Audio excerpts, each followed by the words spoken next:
Actividad 1 de la tarea de los temas 3 y 4 de la unidad didáctica 1.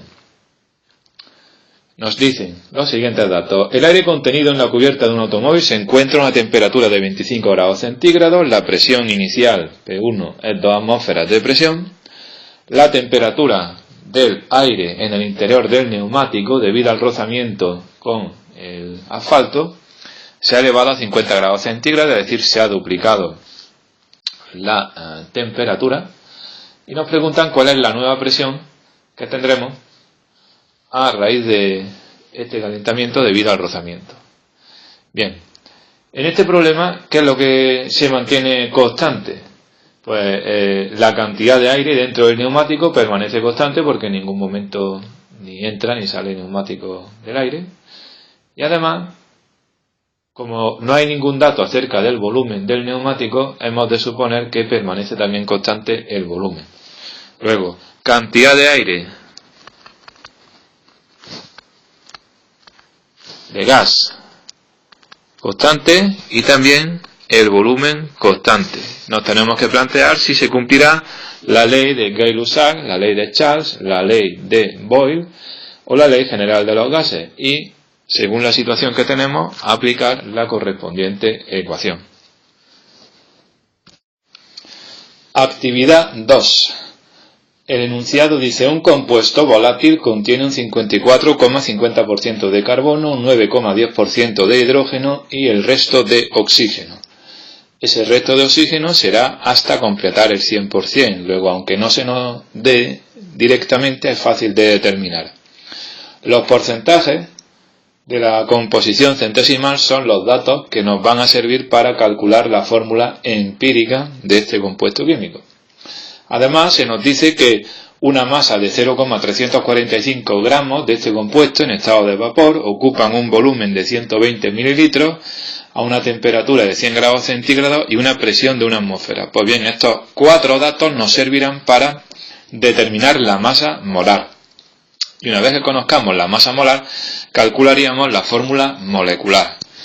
Este problema, número 2, junto al siguiente, el número 3, son problemas típicos de determinar fórmula empírica y fórmula molecular. Pues bien, a continuación lo que voy a explicar es cómo se hace un problema similar al del número 2. Los datos son diferentes, pero la manera de proceder es exactamente la misma. Por lo tanto, si entendéis el proceso que sigo para resolver este problema, sabré hacer el 2 sin ninguna dificultad. Bien, en este caso se nos dice que en una cantidad de vapor de cierto compuesto pesa 2,4 gramos, esa es la masa, ocupa un volumen de 934 mililitros. Recordar que los mililitros hay que pasarlos a litros, para lo cual hay que dividir entre 1000. Eso me da 0,934 litros. Me dicen que la temperatura es de 298 Kelvin y me dicen que la presión es de 740 milímetros de mercurio. La presión hay que pasarla a atmósferas, para lo cual hay que dividir 740 entre 760.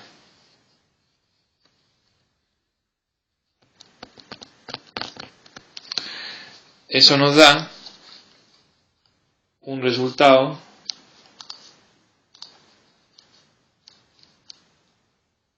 de, un momentito que lo voy a calcular, accesorio, 140 entre 760, 0,974 atmósferas. Fijaros que estos datos son del mismo estilo a los del ejercicio 2, diferentes, pero estos datos nos sirven para la segunda parte del problema, que es calcular la fórmula molecular. Para calcular la fórmula empírica usaremos los porcentajes. Tenemos 37,2% de carbono, 7,8% de hidrógeno y 55% de cloro. Bien, Pues a partir de los porcentajes calculamos la fórmula empírica. ¿Cómo? Consideramos 100 gramos de producto.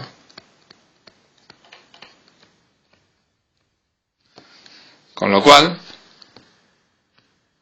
el número de moles de cada elemento químico, el de carbono será la masa de carbono, 37,2 gramos, entre la masa atómica molar del carbono, que es 12 gramos por mol, dato que aparece en la tabla periódica. Esto nos da 3,1 moles de carbono. El número de moles de hidrógeno, pues dividimos la masa de hidrógeno contenida en esos 100 gramos de producto, 7,8 gramos, entre 1 gramo por mol, que es la masa molar atómica del hidrógeno, y esto nos da 7,8 moles.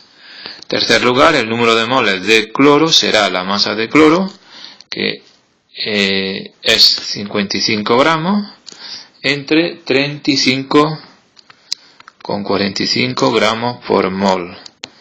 Y esto nos da 1,55 moles. Entonces, lo primero es calcular los moles de cada elemento químico presente en el compuesto químico, porque el siguiente paso es calcular la proporción entre los moles estos. Fijaros que de los tres números, uno es el más pequeño, que es el número de moles de cloro. Pues lo que hacemos es calcular la proporción de carbono y hidrógeno respecto al cloro. Es decir, divido el número de moles de carbono entre el de cloro. Y eso me sale 3,1 moles entre 1,55 moles. Se van los moles y esto se me queda en 2, aproximadamente 2. Divido el número de moles de hidrógeno entre el número de moles de cloro. Siempre divido entre el número más pequeño.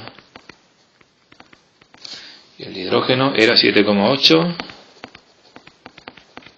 Esto me da 5. Esta proporción. No tiene mucho sentido hacer la proporción de átomos de cloro, de moles de cloro, perdón, frente a los moles de cloro, puesto que es dividir 1,55 entre 1,55, pero lo podemos hacer si queremos. Esto me da 1. Bien, estos números son los que me van a servir para la fórmula empírica. El compuesto químico que contiene solamente carbono, hidrógeno y oxígeno, yo sé que como la proporción entre carbono y cloro es 2, no me he equivocado, oxígeno no es, así que borro oxígeno, es cloro, carbono, hidrógeno, cloro.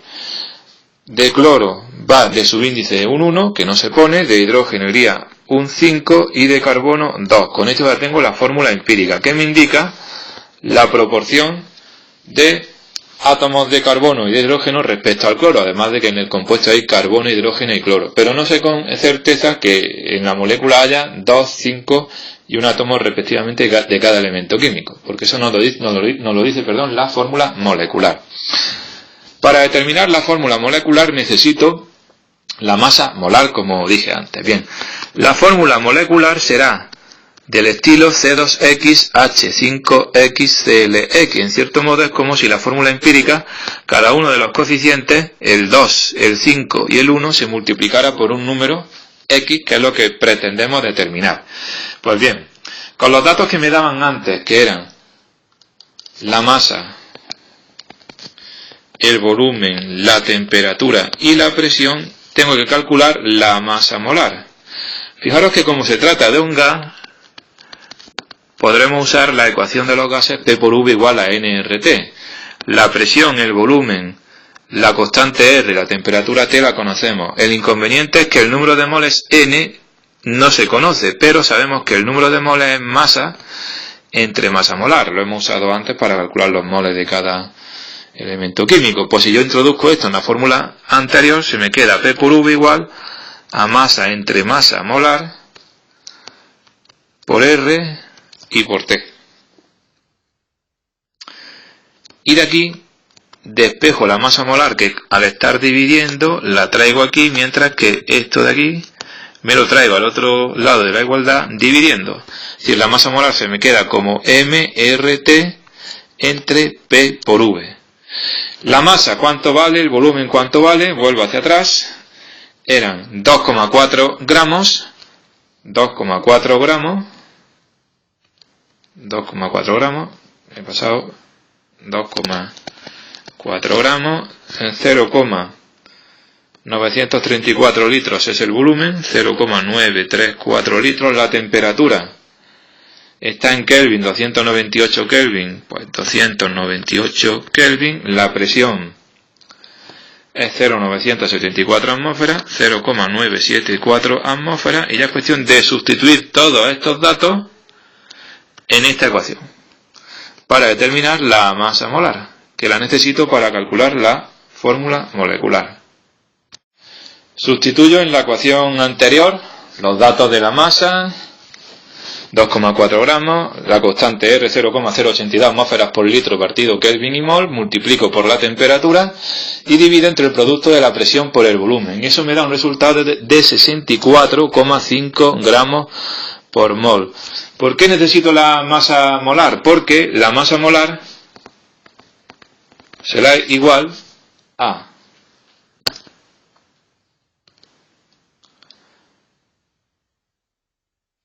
como la fórmula molecular es C2X, H5X, C2X, C2X, H5X, CLX, pues tendremos 2X, que es el número de átomos de carbono por lo que pesa el carbono, más 5X, que es el número de átomos de hidrógeno por lo que pesa el hidrógeno, que es 1, más X, que es el número de átomos de cloro por lo que pesa el cloro, que es 35,45.